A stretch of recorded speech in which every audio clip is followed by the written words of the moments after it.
Hey everyone, TarantulaDan here. I hope you're doing well today. So, firstly, I'd like to just ask if you're not already subscribed, please do subscribe, hit the bell icon, and don't forget to like and leave a comment. It does really help me out.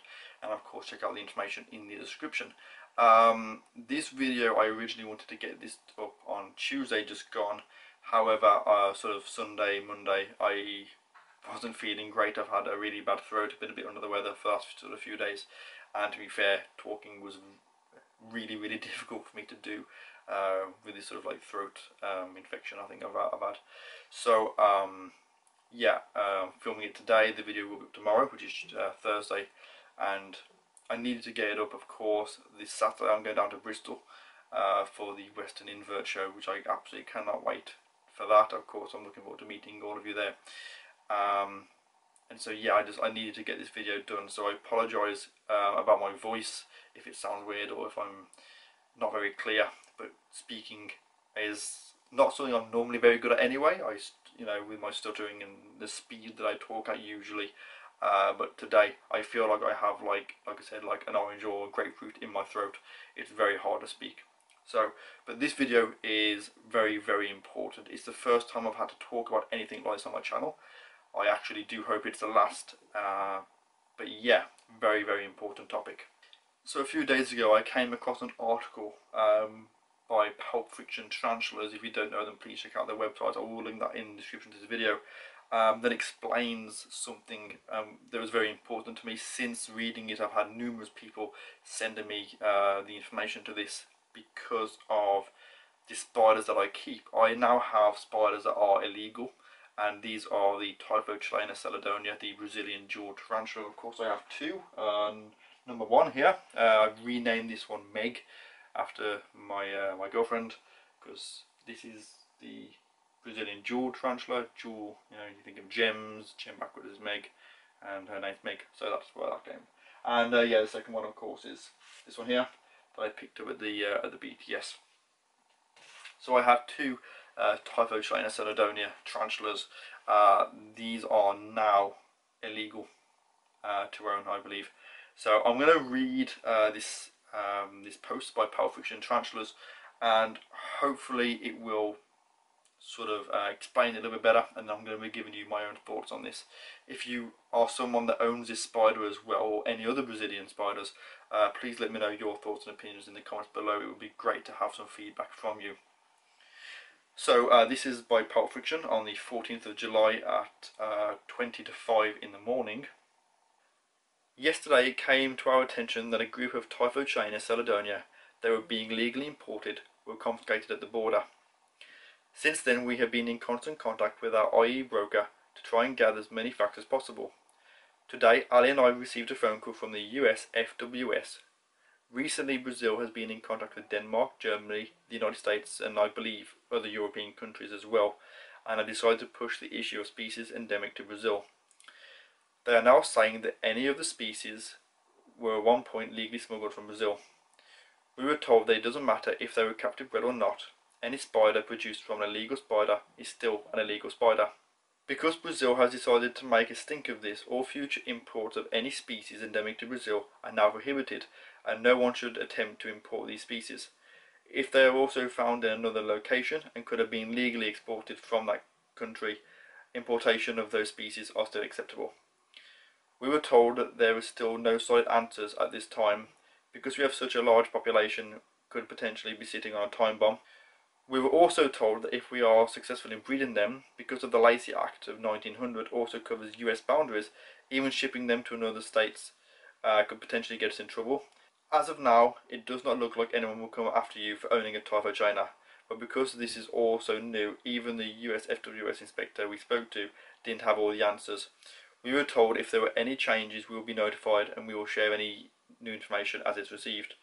To those of you that lost your spiders yesterday, we extend our condolences and wish you the best of luck in getting your spiders back. It's imperative that people know how important it is for this decision to be fought. If it's not fought, this will continue to happen. If the decision is made to fight this, Ali and I will help in any way we can in generating money for legal fees, support, etc. We think it's very unfair for them to make changes in policy and not make the people importing spiders aware, and feel terrible for everyone involved. So that is the statement from Pulp Fiction Tarantulas. So for people like myself who own them, I know Petco's got one as well, and I know a few others. I don't think you're going to have some government official banging on your door to come and confiscate these spiders off you. However, if you're looking to buy one, unless there is someone in your state, I don't think you'll be able to get one. I don't think you'll be able to get one if they are outside of your country, even across Europe, because it is illegal to ship these spiders.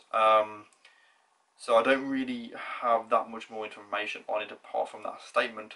It's not a very good situation, and like I said, it has to be fought if they're, going to be sort of banning these spiders and making them illegal. I mean, I don't think they were that bothered about them years ago, and now all of a sudden it's, oh yeah, this spider's selling for a lot of money in other countries, and we own that spider. Basically, I shan't say what I think because I know there's children that watch this, but it's very important that if you do own the Typhochlaena seladonia, to keep in touch with other people that own them and see how this will affect you in the future, whether you are just a hobbyist keeping them, or if you're someone that wants to breed them, or obviously if you're someone that ships them around, you could potentially face yourself in quite a bit of trouble and may end up with your animals, your spiders getting confiscated, which of course you don't want.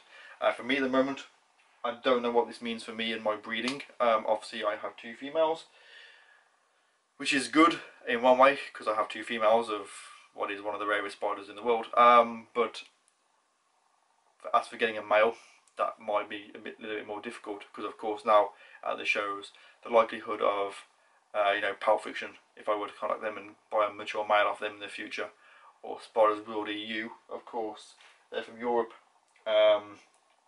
The likelihood of them being able to bring one or any of these over to future shows in the UK are very slim. I mean, me and Petco spoke and sort of said, that if he had a mature male, that he would be willing to drive through Europe and bring me the male and deliver it to me here and do a pairing. Well, he won't be able to even drive it across, I don't think. So, yeah, it's very sort of it's a really rubbish situation to be in, especially being someone that owns these. I know there's a few people on Facebook and things that I've seen who are saying, oh, this is really, really bad and things, but at the same time it doesn't really affect those people unless you're someone that it really wants to buy one. I know there's people that want to buy them, but I mean people that you want to buy them and you've got like €1,000 in your hand ready to buy one of these spiders. If you're not one of those people, then this doesn't really affect you. Hopefully it will be resolved in the future, I guess, but I don't know whether it will or not.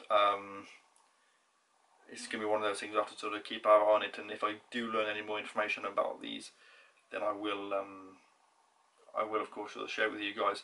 Also down here I'm going to put an annotation to another YouTuber who's covered this in much better detail than me. Honestly, my throat is killing me and I need to stop talking, to be fair. So I'll put an annotation down here. If you click on that video, he will explain it. He explains more about the Lacey Act of 1900, and yeah, go and check him out, subscribe, let him know that I have sort of sent you guys. Please check him out. Of course, I have a Patreon, PO box and all that kind of stuff in the description of this video. Please feel free to check out any of the links. And with that said, thank you for watching this video. I know it's not been super sort of super interesting or something, such, but I needed to sort of get this video out there. Not really much else to say on it at the moment, but as I learn more about it, I'll keep my eye on it, keep reading up on things. When I know more, I will do a video to explain to you. So thank you for watching, everyone. Take care, and of course, hopefully I'll see some of you on Saturday at the Western Show. I should still be there. Whether I'm talking a lot or not, I don't know yet. So yeah, thank you for watching, everyone. Take care, and I'll see you soon in the next video.